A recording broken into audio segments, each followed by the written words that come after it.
This is 13 corporations that profited from slavery. So here we go. Number 1, J.P. Morgan Chase.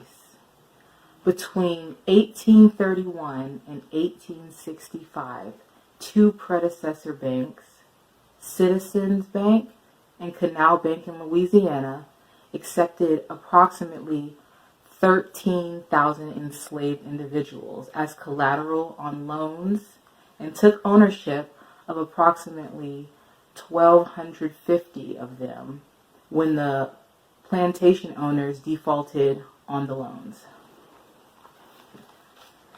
Number 2, New York Life. An insurance company sold insurance policies on enslaved Africans. Number 3, Wachovia. 2 historical predecessors owned enslaved Africans and accepted them as payment.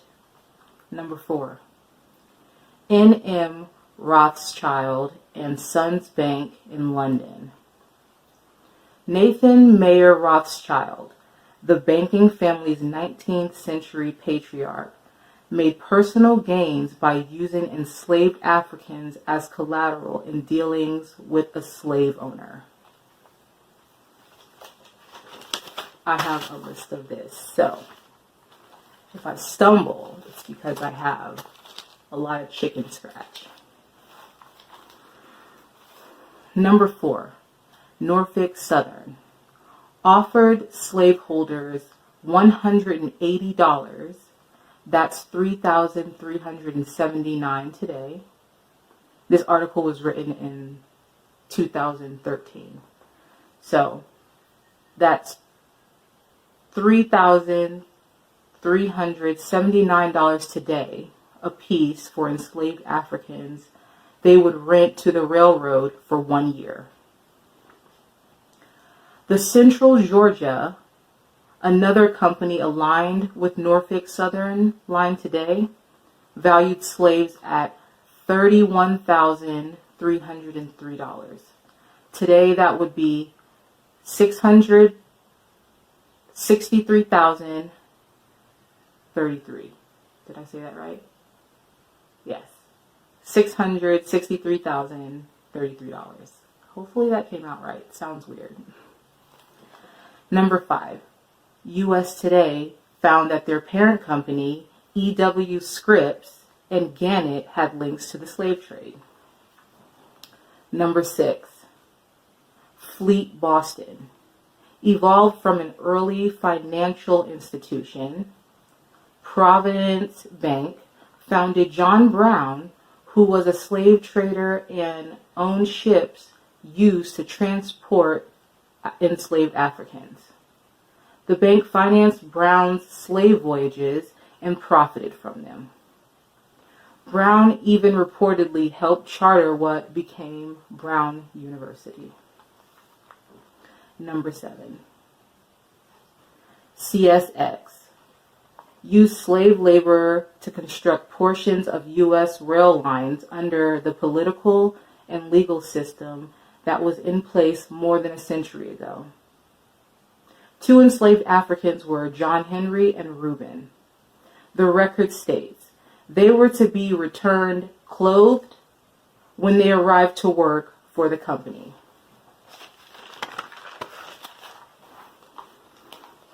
Number 8. Canadian National Railway Company.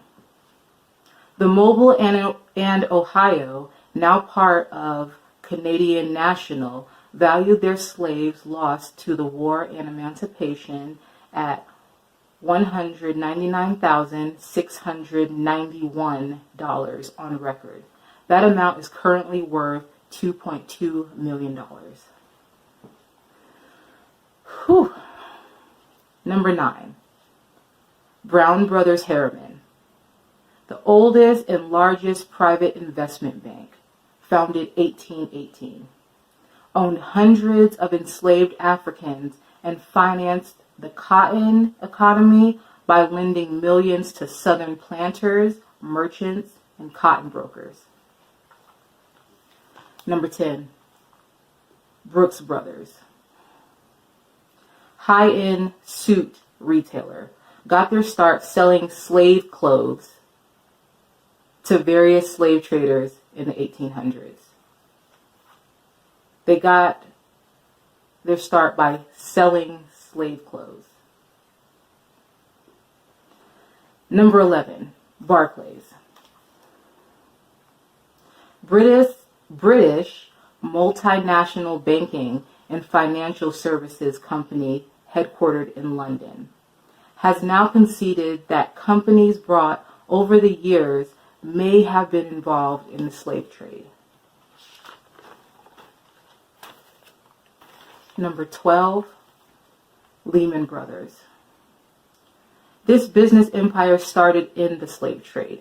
Quote from Joe Pelizzotto: "This is a sad part of our history or our heritage. We're deeply apologetic. It was a terrible thing. There's no one sitting in the United States in the year 2005, hopefully, who would ever in a million years defend the practice." 13. Aetna. Aetna? Aetna. U.S. largest health insurer, apologized for selling policies in the 1850s that reimbursed slave owners for financial losses when the enslaved Africans they owned died. Aetna has long acknowledged that for several years shortly after its founding in 1853, that the company may have insured the lives of slaves. A few other a few other corporations, companies that profited from slavery: Princeton, Harvard Law School, Tiffany & Co., Bank of America, Yale University, and Wells Fargo.